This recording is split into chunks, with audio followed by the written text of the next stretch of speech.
สวัสดีครับFCที่นี่วิธีชาวบ้านและวิธีเรียบง่าย และแสงทองพารวยครับพี่น้องครับวันนี้มาพบกันที่ลานปู่ศรีสุโธมยาศรีปทุมมานะครับพี่น้องครับกับบรรยากาศสดๆครับพี่น้องครับอยู่กับพ่อเดือน หลังจากวันที่วันศุกร์เนาะวันที่7นะครับพี่น้องครับ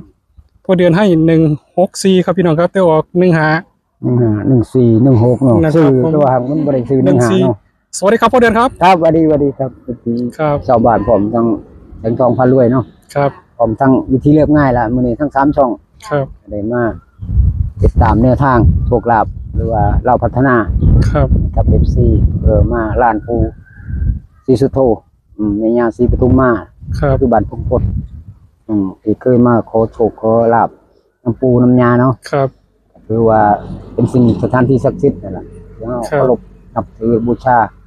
คุณงามความดีก็คือให้โชคลาภ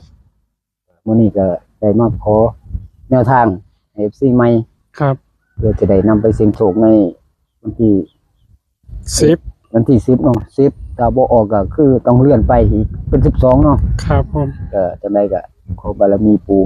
ศรีสุโธหรือว่าแม่ย่าปทุมมาสิ่งศักดิ์สิทธิ์อยู่ตรงนี้ก็คงสิดลบันดาลให้พี่น้อง FC ทุกตลอดล้านเนาะได้อยู่ได้กินได้มันมีมันสิ้นไปนำกันเพื่อ ครับ เพิ่งพาบารมีปู่เจงเป็นจริงนั่นแหละท่านก็เอาก็ไป หลัง เตรียมของเพื่อ หลังจาก ขอพร วันที่แล้ว เนาะ พอเดือนจุดทูบในตัวไหน งดก่อนบ่ แม่นครับ งดก่อนก็ได้106เนาะ เพราะงวด ก่อน วันศุกร์ไง นั่นตีได้106แม่นบ่แม่นเด้106เนาะ164โอ้ 164 วันศุกร์ได้164มันมาออก15ครับพอเดือนเขียนให้1416ก็เขียนมาให้เบิดเนาะ กินให้หมด แต่ว่ารอดออกไปจนได้ รอดตรงกลางพอดีเนาะ ครับ โอ้ย พี่น้องครับ ยังเสียดาย ตาม อยู่ พอเดือนไปครับพี่น้องครับป้า ไปบูชาปู่ขอพรทำกันเอามาขอ3ตัวแล้วมื้อนี้จะได้ก็ตัวนางเดี๋ยวก่อน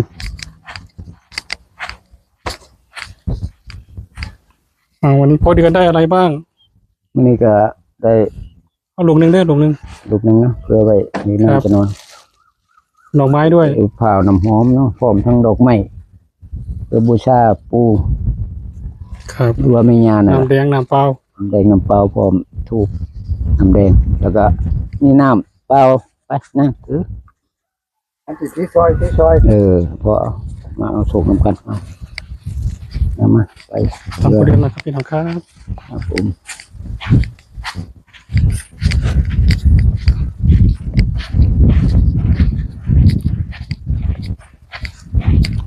วางไว้แล้วค่อยถวาย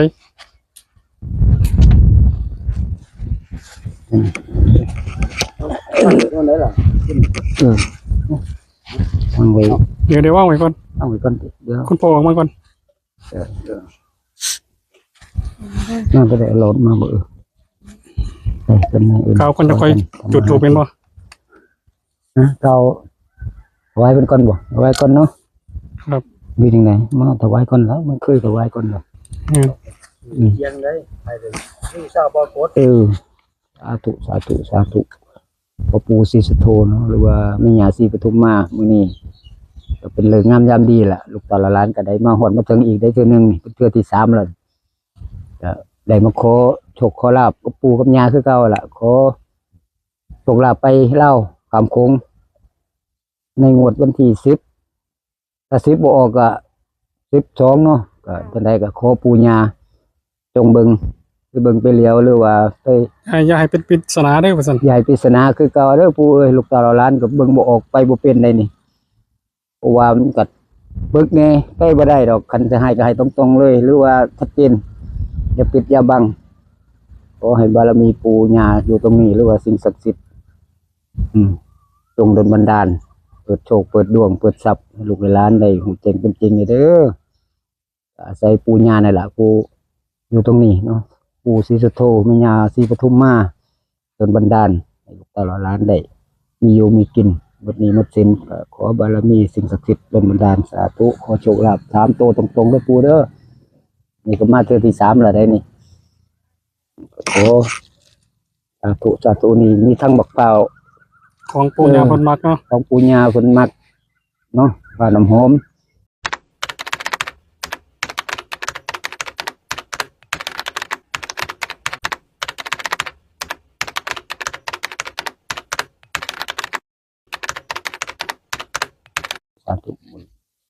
บูชาดอกไม้ทุกเทียน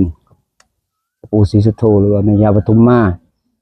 เราล้านก็ได้ไม่หอนมาถึงอีกเด้อมันนี่มาขอโชคขอลาบขอเลขขอเบอร์นั่นแหละไปขามโค้งฟังเล่าคือเก่าขอให้ปู่ย่านำไปเบิ่งไปเลี้ยวจับใส่ให้ลูกให้หลานได้รับโชครับใจอีกคือเก่าได้เด้อปู่จังไดก็ขอ3ตัวตรงๆได้งวดนี้อย่าปิดบังอย่ามีปริศนาขึ้นมันนั่นเด้ฮะ เอาถูกๆลงตรงนี้นะ เดี๋ยวขอจะถูกขอพรมันเนาะนั่งดีๆก่อน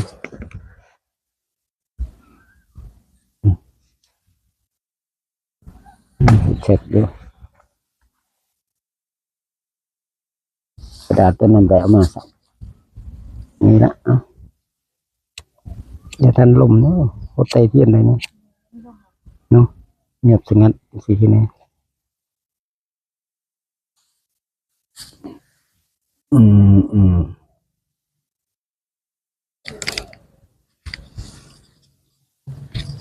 ลม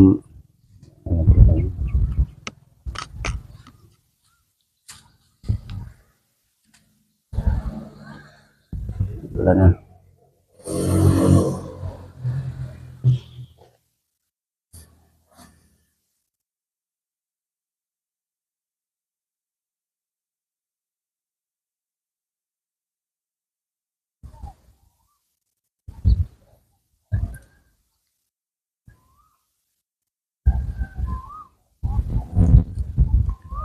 หอยปังเด้อ พอ3 โตแล้วคือดีเนาะฉันมวยว่าก็แก้มือว่าล่ะอยู่ จับบ่ถึงหูเนาะ จับบ่ถือ ขาด เนาะ ตัวเดียวเอง จะไหนก็อย่าให้จับอันนี้เถอะ โอ้ย ให้เจ๋งๆไปเลยตรงๆไปเลย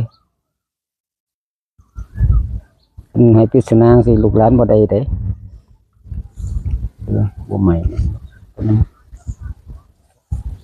ดีแล้วเนาะลมลม วันนี้จัดเต็ม วันนี้พ่อเดือนบอกว่าจัดเต็ม จัดเต็ม3 ตัวตรงๆกันมื้อนี้ตั้งใจมาแต่บ้านแล้วนะใหม่บ่ล่ะ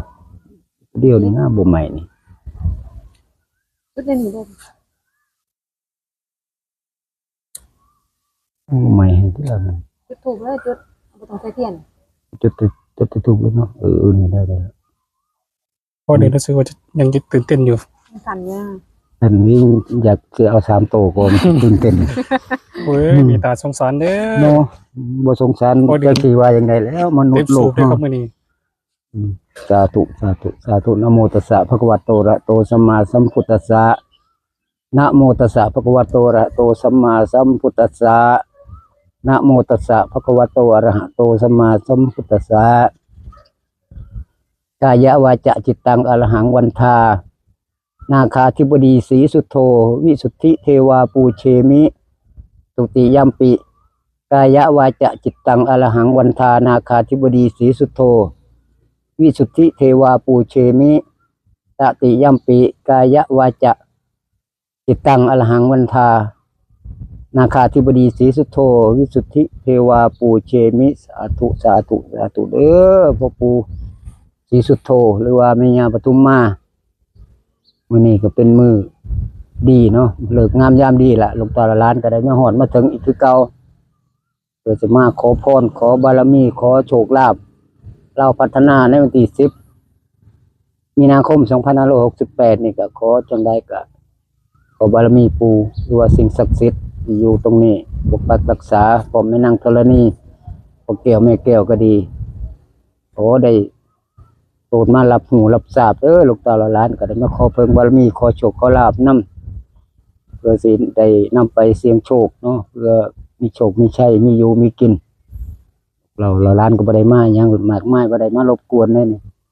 มาขอเพิ่งบารมีผู้ฮู้แก้วตาทิพย์ผู้ฮู้แจ้งเป็นจริงนี่ก็ขอดลบันดาล3 ตัวตรงๆปู่เอ้ยลูกหลานได้รับโชครับชัยในงวดวันที่10 มีนาคมถ้า10บ่ออกก็คงจะเป็นวันที่12ก็ปู่ก็ทุนใดก็ดลบันดาลหรือว่านำไป สุข พิ ใส่ จารณาสุขใส่จับใส่ให้ลูกตาละล้านได้มีรับโชครับชัยในเด้อเป็นจริงก็ขอสาธุขอ3 ตัวตรงๆเด้อปู่เอ้ยนางธรณีเจ้าที่เจ้าทางก็ดีทั้งภูมิเทวา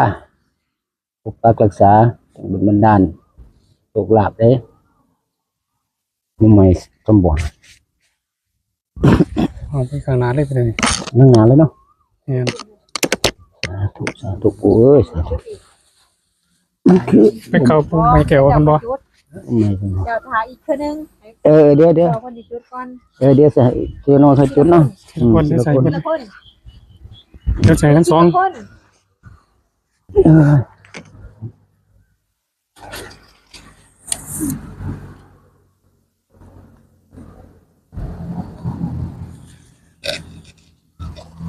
เบ็ดมันเบิดหมด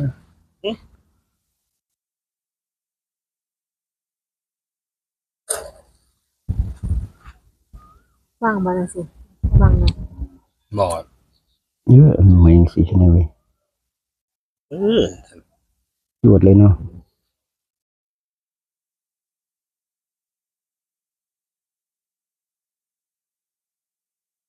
พ่อแดงก็ทำพิธีจุดธูปนะคะ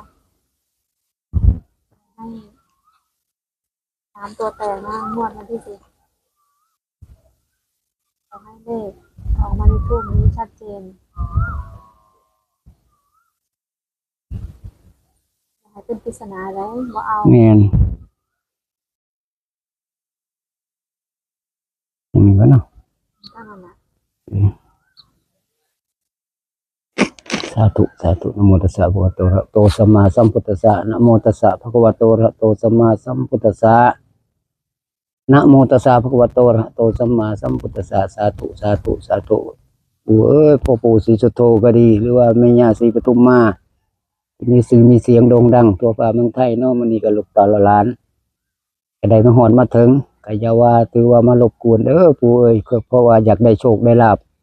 อยากได้3ตัวตรงๆ3ตัวบน2ตัวล่างมื้อนี้ก็ได้มาขอปู่ย่าปู่อยู่ตรงนี้ก็ดีที่มีสื่อมีเสียงโด่งดังปู่ศักดิ์สิทธิ์สิ่งศักดิ์สิทธิ์หรือว่าเจ้าที่เจ้าทางแม่นางธรณีตลอดทั้งภูมิเจ้าที่ภูมิบ้านภูมิเมืองก็ดีพี่ให้พี่หน้าก็ดีขออโหสิกรรมขอจงดลบันดาลเปิดโชคเปิดลาภเปิดดวงเปิดทรัพย์ให้ลูกเต่าละล้านได้หูแจ้งเป็นจริงในมื้อนี้เด้อขอ3ตัวตรงๆใส่ตัวใดก็ขอบารมีปู่จงดลบันดาลให้หูแจ้งในถูกเสียงไทายเล่มนี้ละในตัวใดก็ขอให้หูขอให้เห็นนี่ลูกหลานก็บ่ได้มาขอหยังมากมายดอกขอโชคขอลาภเท่านั้นขอบารมีโปรดเมตตาประทานพร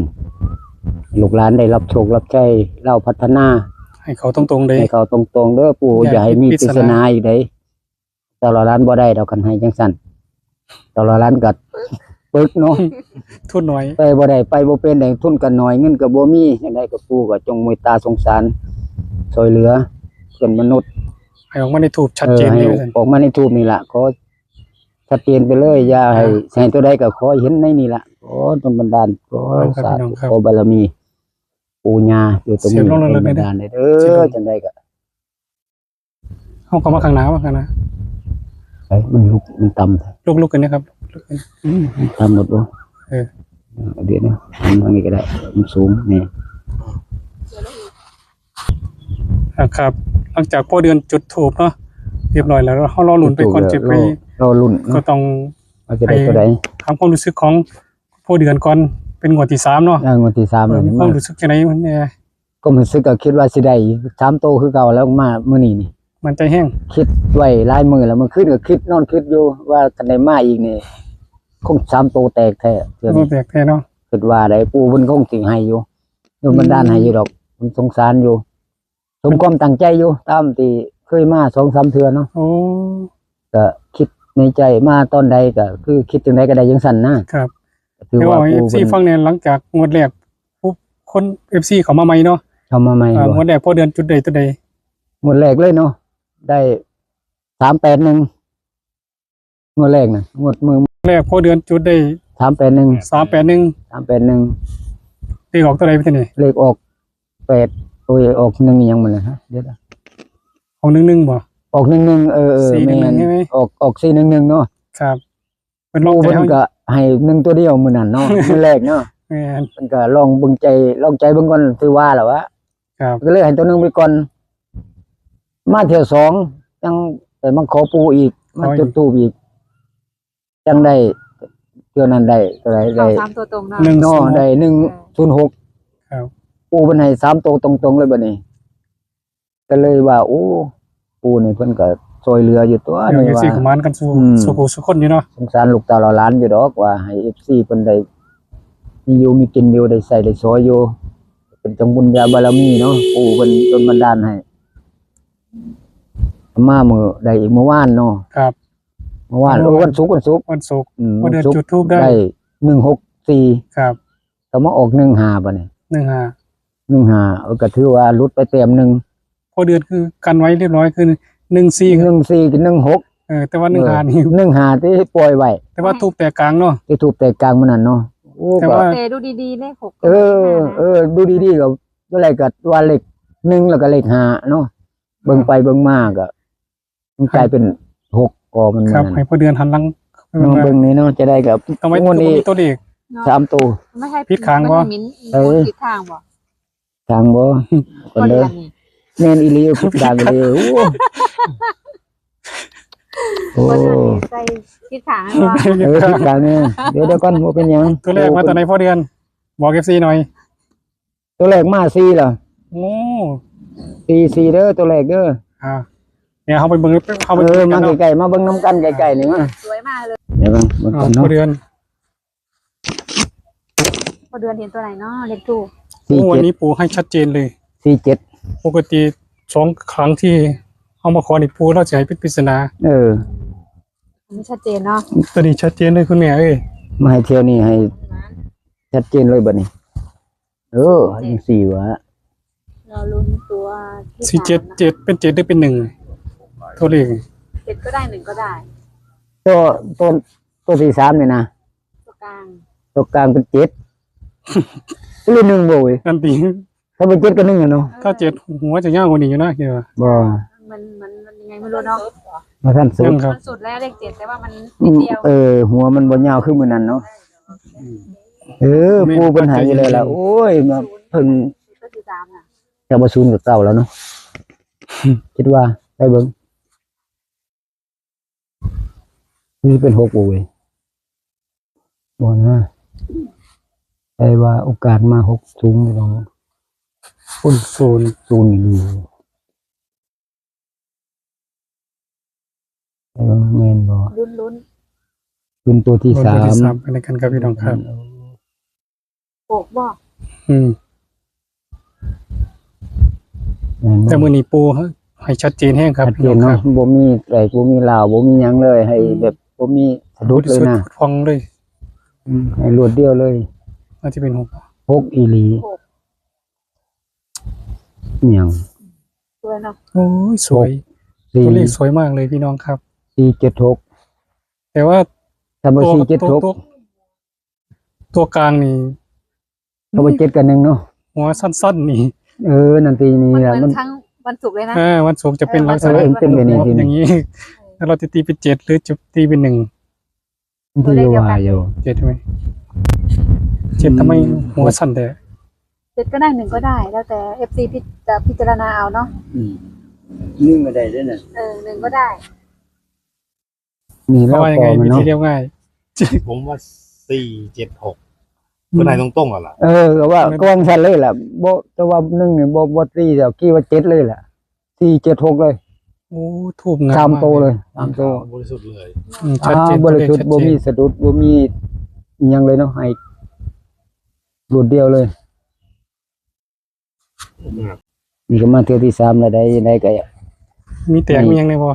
บ่มีเลยบ่มีนะ ถือว่าแกให้ โอ้ให้ ครั้งงวดที่3ชัดเจนเลยพอเดือนออกมานิดนึง เบิ่งนํกันเพื่อจะเป็นแน ดู วทางให้ วินา FC ที ได้ โค้งสุดท้าย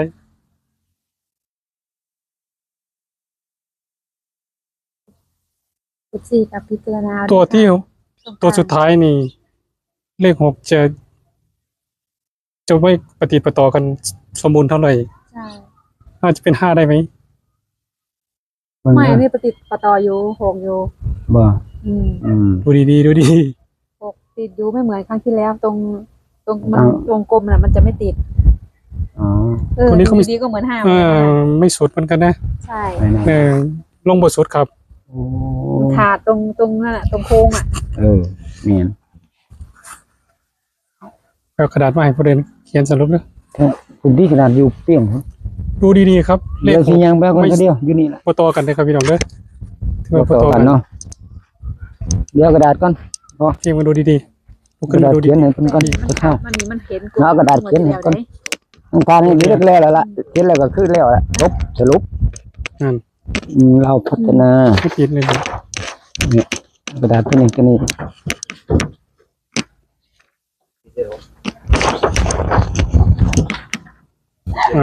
โอ้ยกินน้อยๆอีกน้ำแน่ FC จะพิจารณาได้พอเดินสรุปให้ฟังอีกครั้งหนึงเนาะ เราพอ คือถึงหลายจนเอาเลย นะครับเดี๋ยวให้พ่อเดือนสรุปให้ฟังอีกครั้งหนึ่งนะครับพ่อเดือนสรุปให้ฟังหน่อยครับ เนาะมื้อนี้ก็ได้มาหาปู่ศรีสุโธพ่อปู่ศรีสุโธแล้วก็แม่ย่าศรีปทุมมาเพื่อมาขอแนวทางโชคลาภไปเล่าพัฒนาในวันที่10เนาะถ้าหากว่าได้ยินข่าวว่า10บ่ออกก็คือต้องเลื่อนไปเป็นวันที่12เด้อพี่น้อง FC ที่ติดตามช่องวิธีชาวบ้านเนาะหรือว่าวิธีเรียบง่ายพร้อมทั้งแสงทองพารวยล่ะในก็ถ้าออกวันที่10ก็คือแนวทางก็คือ476นี่แหละ476ปู่ย่าเพิ่นให้หรือว่าเป็น475ก็ได้เพราะว่าตัว4ตัว7ตัวกลางนี่คันบ่7ก็แม่นบ่โอ้ตัวท้ายเนาะเป็น5เนาะคันบ่5ก็6เพราะว่ามัน ตรงวงกลมมันขาดเนาะ แต่วงกลมมันขาด คือหัวมันบ่ถึงกันเนาะมันก็ขาดช่วงสินะก็อาจจะเป็นหาก็ได้สินะ ก็เลยว่าเขียนไว้ให้เพื่อ FC เนี่ยนำไปพิจารณาเบิ่งลองใส่ดุลพินิจช่วยกันเบิ่งว่ามันจะเป็นตัวใดเนาะผมเองก็ได้ตัดให้47นี่มัน47แล้วก็46แล้วก็7649นี่ก็ยัน6มันกลับหัวเกินเป็น9ก็เลยเขียน49ให้นำตัวหนึ่งเนาะหางหนึ่งก็ ซี่กับยาวาร้ายนอก อย่าว่าหลายเนาะ เวลาเอานอกมา พิจารณาเอาเองมักตัวใดก็เลือกซื้อเอาคัดซื้อเอาหรือบ่มักก็ผ่านไปก็บ่เป็นหยังก็ถือว่าเป็นแนวทางให้พี่น้องให้ FC ลองไปพิจารณาซอยกันเบิ่งเพื่อเป็นไปได้ปู่คงสิดลบันดาลให้ตามตัวตรงๆก็บ่แน่ก็เป็นเพียงแนวทางขอ FC ผู้ติดตามส่งวิธีชาวบ้านเนาะวิธีเรียบง่ายแสงทองพารวยผู้ที่ให้กำลังใจติดตามแนวทางให้ FC มาโดยตลอด